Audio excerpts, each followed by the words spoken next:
بسم الله الرحمن الرحيم نحمد ونصلي على رسول الكريم Alhamdulillah.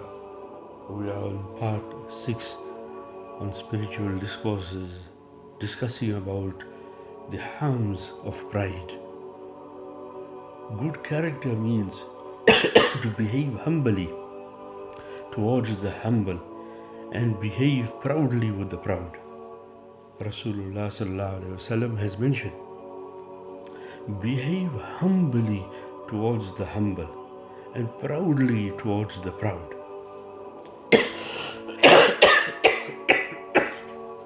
Your pride will be a cause of disgrace and humiliation to the proud people, and it will be a charity on your part.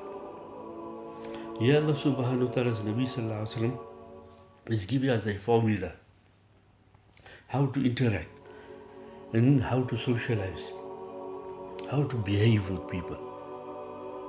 Islam is complete, Islam is simple, Islam is obvious, and Islam is natural. Nabi Akram sallallahu alayhi wasallam said, behave humbly towards the humble. How the person behaves with you, you behave with him. So if the person is good to you, be good to him. If a person is showing good character to you, you also show good character. If a person is nice to you, be nice to him. If a person is being humbled with you, be humble with him. If a person is being rough with you, then you can be rough if you're in the position to. If you're not in the position, then avoid that person. Understand something. That Nabi Akram sallallahu alayhi wasallam is saying that behave proudly towards the proud. Meaning that if you are in the position to show a person so that you can help him and correct him. Like for example, Nabi Akram sallallahu alayhi wasallam said, help the oppressor. Sahaba Ikram radiallahu ta'ala majma'in got worried, how can we help the oppressor? So they asked Nabi Akram sallallahu alayhi wasallam, how can we help the oppressor? Nabi Akram sallallahu alayhi wasallam said, hold his hand. Meaning that stop him from doing it, control him from doing it.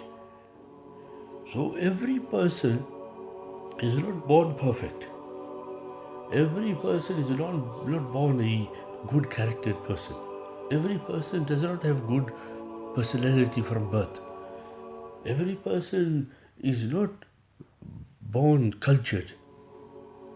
He has to be made into a cultured person. He has to be developed into a good person. So he'll come up in an environment, unfortunately, where he develops rude manners. He does not behave properly. He does not talk. He does not talk decently. You find people, unfortunately, that the methodology of talking prevents them from having even friends. Why? Because they come out very rough. On the other hand, we must not jump the gun and be judgmental. There are some who are very good-hearted, but they speak in a rough manner.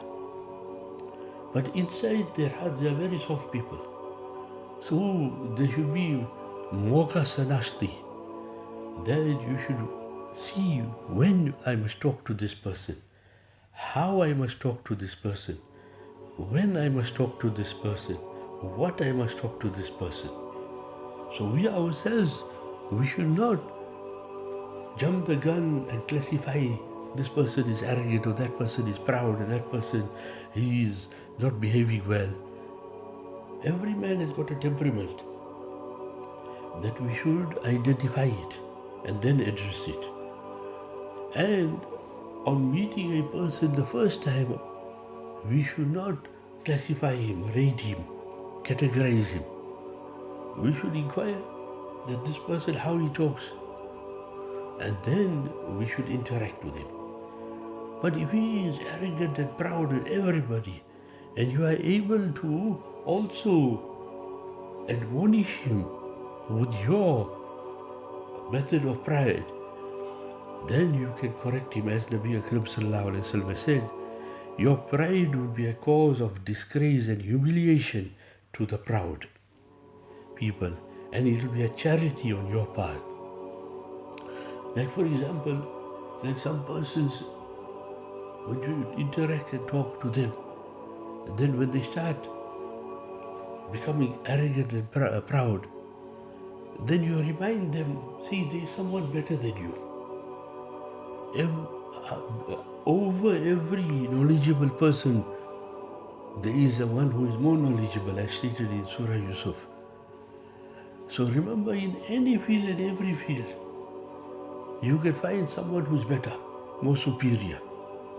So when you talk to this person who's boasting about his charity, and if you know that there is someone else who is more charitable, then you can slowly tell him, coolly, calmly, that you know, I met one person, he is so charitable and he gives so much charity. And then you expound that how that other person gives charity, but he keeps it secret. So this person, if he's got any brains, he will realize that, see, I must keep quiet. And I should not boast because there are others who are better. If we meet a person who is boasting about whatever it is, whether it is his shoes or his clothing, whether it is his organization or his systems in place, whether it is art of administration or whether it be his method of writing or talking, whatever it is, if you look at it, look at your own qualities that you have got, who you are, those who are listening, and those things that you think you are good in. If you look around the corner, you don't have to look far these days. If you look around the corner, you'll find there are people who are better. And there are people who are more superior. In any field and every field that you think you are good in, whatever you think you are justified in displaying pride, then you look around the corner, you'll find there is someone better than you. And when there is someone better than you, then you should lower your pride. Then you should remember that, see, that Allah subhanahu wa ta'ala has given me this boon and favor. I should acknowledge it, appreciate it, make dua Allah subhanahu wa ta'ala keeps it and He improves it. If we appreciate our good qualities in us, it's nothing haram to have wealth, provided it is halal. There is no harm that to display our wealth in the permissible way, as we have explained previously, without any ostentation or proudness. However, that when we appreciate it, Allah will increase it. But when we do not appreciate it, then Allah subhanahu wa ta'ala will give it to us and will be hung by it. Or Allah subhanahu wa ta'ala will remove it. So we've got our choices open. But here what I want to drive, that whatever quality is leading us towards pride and arrogance, because pride leads to arrogance. That's why when a person starts talking with pride, then you feel detested. You feel, I do not want to sit here and listen to this. You feel that why must I sit here and listen to this person blowing hot air? And why must I sit here when this person is being so arrogant? And that is why, unfortunately, you find people unconsciously sometimes they do this. And when you admonish them, they get very cross. Like one person, while speaking, then he says that, no, if you ask me a question, I'll give you a 1 hour answer. Now, who asked him to say that? That if you ask me a question, then I'll give you a 1 hour answer. That means he is displaying pride about his knowledge. What should be actually said? That if you ask me a question, inshallah, I'll try to help you. And if I do not know, I do not know. the great Imam of jurisprudence, the Imam of Hijrah, the Imam of Hijrah they should call him, that Imam Malik Rahmatullah alayhi, when he was posed questions, what a giant of an Imam, knowledge, piety, righteousness, that when he was posed questions, he said, La adri, I do not know. And according to narrations, there are various narrations.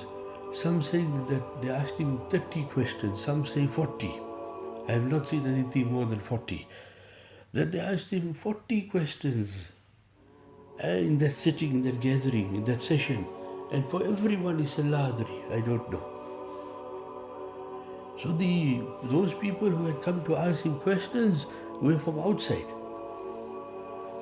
And here they came to get answers, and they're getting no answers.